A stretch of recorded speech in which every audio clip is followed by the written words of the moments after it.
I brought 3 prototypes up to the mountains to shoot. Yeah. And I didn't think that this was going to be a big, extensive shoot. I was like, oh, I just want to show these to Jake or whatever, right?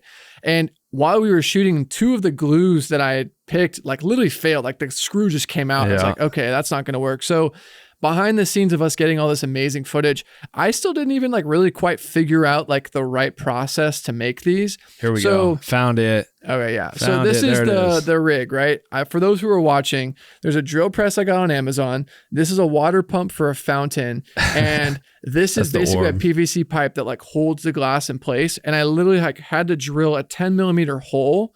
And then we had to put in a metal screw that we had to grind down. We had to grind out. Dude, my fingers... Dude, those were miserable days, to be honest. Like we were in there. This is December. This warehouse was freezing cold. I'm in there hours just grinding down with metal on metal, sparks flying, just a screw after screw after screw to make hundreds of these things. So the context for that, because I think people... I think there's a triangle. There's the triangle too. So the metal that you put inside the glass, basically imagine you're going to stick this to this, right? Basically, those surfaces need to have like a little bit of grit or grooves for the glue to like stick to. So the metal that we were getting from this one vendor, it was like flawless stainless, right? Or not stainless, but it was just like immaculate. So for the glue to like really bite into that metal, we had to like rough it up. So we got an angle grinder, goggles, gloves, and a little handle. And you were just like grinding the metal so that way the glue and the glass like stuck together. Anyways, I don't want to lose a lot of you with the specifics, but I think the biggest takeaway is like the early process of Prism was very much bootstrap. I mean, it's just funny that we can like reminiscent on it now, but it was very stressful. Super stressful, super bootstrap. But going back to like what you're saying about stressful, like we were like went and launched the pre-order like I think that week because it was right around that December time. There was a lot of hype, like where can I get this? Where can I get this? There was a lot of hype from social media. It was right around Christmas. I was like, yo, we have to get this out for like Christmas, drop the pre-orders, people can start ordering. And we dropped the pre-order. And I remember when we checked the numbers, we were at like 300 orders. I was like, Tom, we're at 300 orders, And this is where you come into play. There's a funny story attached to that. So as I mentioned, I made 3 prototypes just to like show Jake in Arizona, and that shoot of showing Jake these prisms turned into like the promo for this product, and we launched the pre-order. But as I mentioned, like it's a prototype, right? So a prototype means you're like working through the design process to like, okay, it's good to go.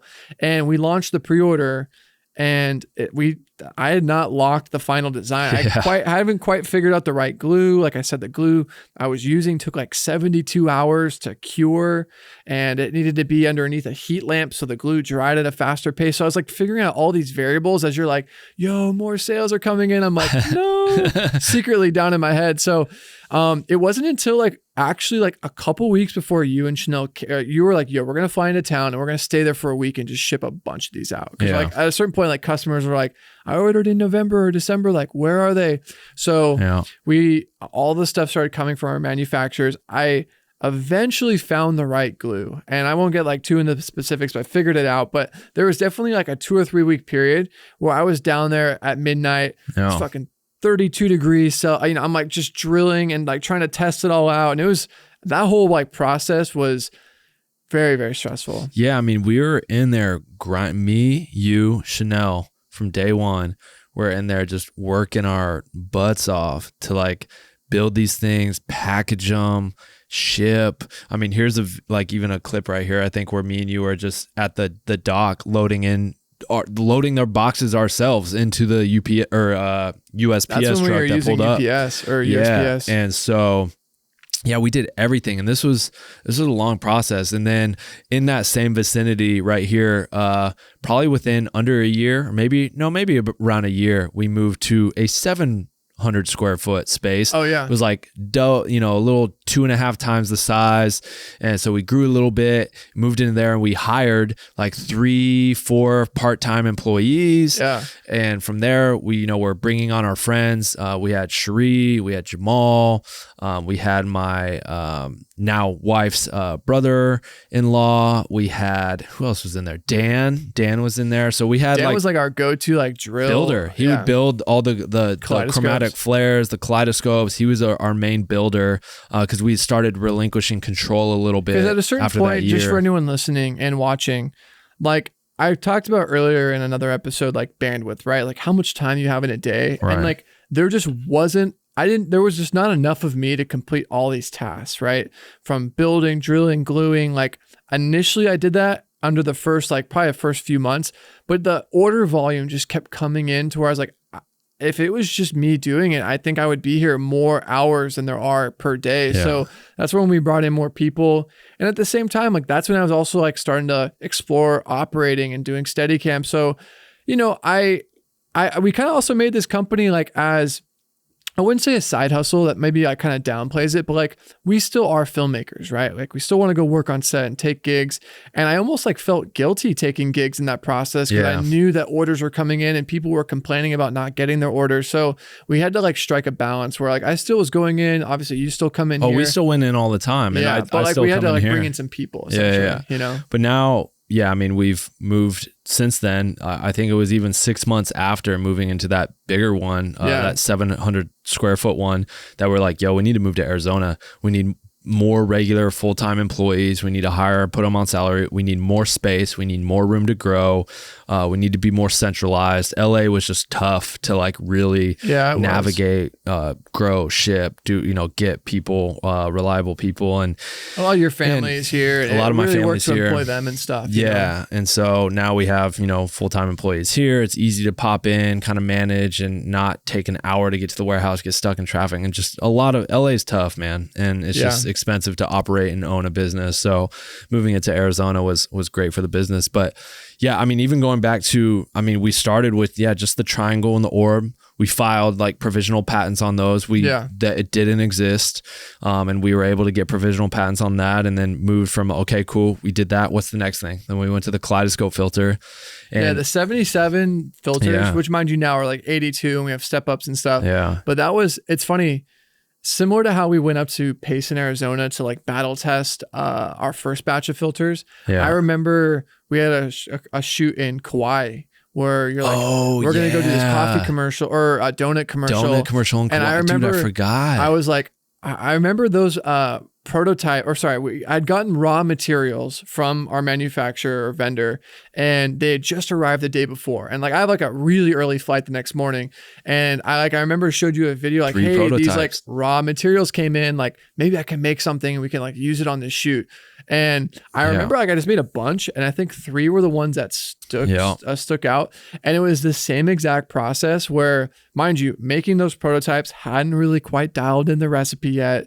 We go to Kauai, we test them, and then we love classic Jake basically, all right, launch the pre-order. And I'm like, oh frick, dude, like I haven't even quite actually optimized like how to make these yet. 2 of which we don't sell anymore, but we're very hot and people still ask us about them. But we just felt like they felt and looked more like art projects than they did like actual filters. The actual construction of them was, it just looked a little DIY. Yeah. And obviously as a company, you like imagine getting your iPhone and it's just got like a little bit of like glue hanging off the side. You're like, oh, this doesn't look quite finished, even though the result was great. Yeah, the result, so we had we called it a split glass, which was like we would cut and split the glass, glue it all in. It made from really cool flares. Funny story on chromatic flare. How that one came about is I accidentally cracked a UV filter that was on my lens. And I remember actually taking photos with it once.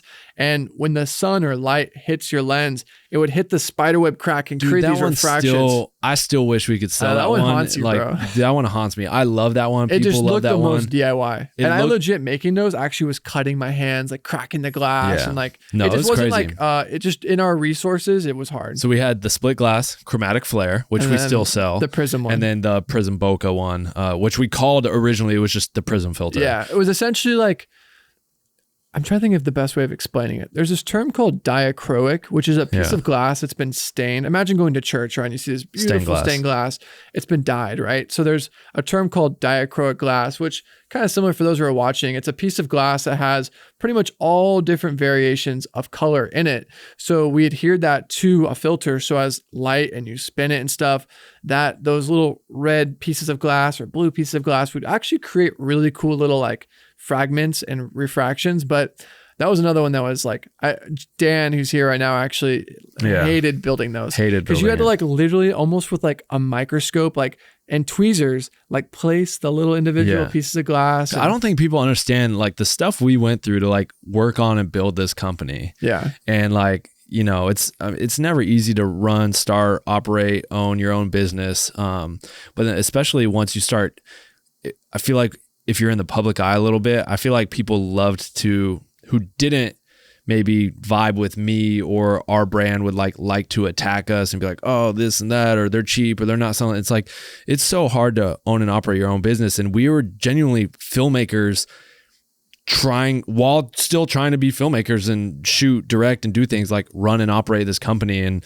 it was some stressful times, but it was also very fun and exciting at the same time, because like each new level up was just like, oh cool, let's do this, and to be able to come up with ideas for your own products, for things you want to see, and then see it come to life was like so rewarding. But at the same time, like none of it was easy at all. No. Like I think people like see kind of the ads on Instagram and Facebook and be like, oh wow, they have it all figured out. Even in this day, as we're kind of gearing up for Black Friday, we're like, as a company, just figuring out a lot of stuff. Like it's a never ending thing. We're definitely not just sitting on a chair collecting a check. Like we are in here. We have, at least if it's not me and Jake, we have people here every single day. Yeah. People come in every day and buy stuff at our point of sale. We have people shipping out. So it is very much an ongoing thing. But I think some people maybe see the ads and be like, oh, well, it's clear. I mean, I don't know. I don't mean to take the conversation that way, but we have, sometimes, you have those internet trolls. And I don't know. Sometimes I think with anything, if you're in the public eye, even as an influencer or YouTuber, you're always going to have someone in the comments who loves to maybe downplay some stuff. But I think what's cool about sharing this story is that like, this wasn't like an easy sort of like, oh yeah, we're, drop shipping. Like we were making the stuff and prototyping it. At no point in time were we drop shipping this stuff. We were making this stuff with our bare hands, sending it out with our bare hands, like filmmakers, friends, putting this stuff together, shipping it out. Like this was created by filmmakers for filmmakers. And I just want to make that clear. Like it was real. It was crazy. And I wish Chanel was here to like really touch on, we got to bring her onto an episode to just talk about like her trials and tribulations with it. Because like there was a moment where I was doing kind of all of it, right? Like from manufacturing. I mean, not, I don't mean to say all of it in terms of like you weren't doing a lot, because you were definitely running a lot of the socials and building the brand. But there was a moment in time where I was drilling. I was actually doing a lot of the emails, and I eventually had to pass that baton to her. Yeah. And that's a stressful baton to have because you're dealing with people. I think the thing is they go on our website and they buy a filter with a shoot in mind, right? Like we have a shoot this week, and sometimes people like build these ideas of like, oh, it'd be so cool to have this filter for this shoot, and that shoots in 5 days. So I need that filter in 5 days. And like very clear as best as we can in bold, it says, hey, ships in 2 to 4 weeks or back order.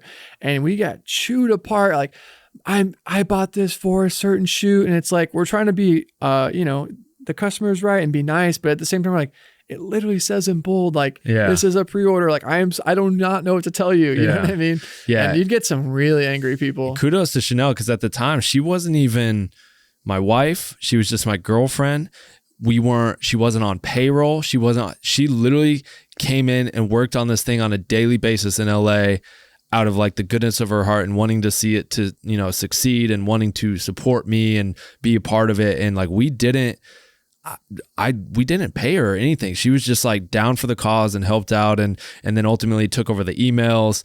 And then like that got to be a little too much for her. It's a lot to deal with, honestly. Because she couldn't separate the like personal attacks. Like people would like, she felt like the emails that would come in would be like personally attacking her. And it's like, yo, they're just emailing you frustrated about the brand. It's not, and then ultimately we had to like find someone else to handle the emails. But yeah, Chanel from day one, which is right here, actually. Tom's filming her there. This is on a Prism content shoot day. That's cool.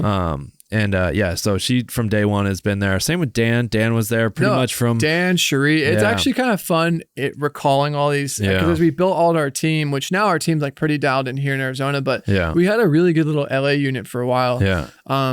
Funny enough, like when we expanded the second time, I guess this would be the third time, to here, we got a unit that was like right across from one of our first locations that we started together, which is probably like a different episode, but it was like kind of staring at us every time we'd like be loading, shipping out orders. We're like, what is that giant red building? And we're like, we should ask the owner. And he's like, actually, you guys can rent it. And we're like, let's do it. And that's what started the barracks. Yeah. And because at this time I had Honeymoon and Eclectic, we were starting the Prism thing. That kind of spot opened up and you were like, yo, like I want to do a location too. And we started BN Locations, got the LLC formed, opened up the barracks, started with the barracks. Yeah. We always had bigger and grander plans to like build sets and do all these things, but that space was too small. So we moved out of there and got our new spot where we have like the money room, the trap room, the jail, you know, all these sets that we had built and have more space now. And that led into just everything else that we're doing too. So yeah, it's crazy how everything just kind of naturally like moves feeds and it flows and ebbs and flows. That's why I think like you can never next. just be, I don't know if the right word is like complacent, but like I hate sitting idle. I mean, maybe that's a downfall to some degree, but I wouldn't say I get bored easily. I just don't like sitting stagnant. Like I've kind of self-diagnosed myself with like ADD. I just like doing a lot of things. Yeah. And I think naturally, as the story began, Tropic was doing good, and we're like, well, what's the next thing? And then that thing kind of turned into this, which kind of, and it just always is leading to something else, which I think is cool because I never want to be sitting at the end of my life just having been on autopilot for so long. I always want to constantly be making stuff. No, 100%. I think even looking now, like we're in Prism's warehouse, but because we kind of have this extra space and we wanted to do a podcast, now boom, we built a podcast set and studio inside of the Prism spot we have. And that's there, and it just has led into that thing, and who knows now where this leads to. And so you never know, just starting something will lead to something else, which leads to that thing. But if you never take that step to start something, you can never progress and move forward past that where you're at. So you always have to be constantly like work on that thing, build that thing will lead to the next thing. It's just constant progression with everything. Let me ask a question, and you can ask me the same one or a different one. In regards, are we looking on time first? Are we good? We good on time? What are we at? Yeah, we're about 30 minutes into it. Yeah, so we can go a little bit more.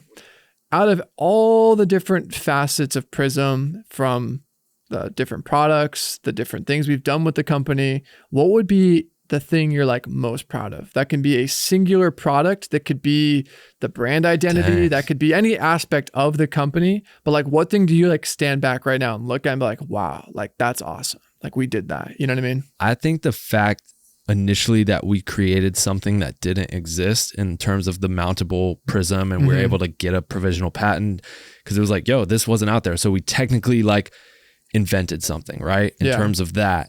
But then furthermore, that's what led to the ultimate like bigger picture, like holy shit, is just people around the world buy and use our products. From the seeing the stories, the DMs that I get every single day of filmmakers and photographers tagging us, opening their boxes, Paraguay, Iran, freaking Italy, obviously then Canada, US, just all around the world. And just, or we'll be, dude, when we went to get the paint yesterday to paint this wall, and the guy in Lowe's just goes, yo, are you Jacob Owens? And I was just like, yeah.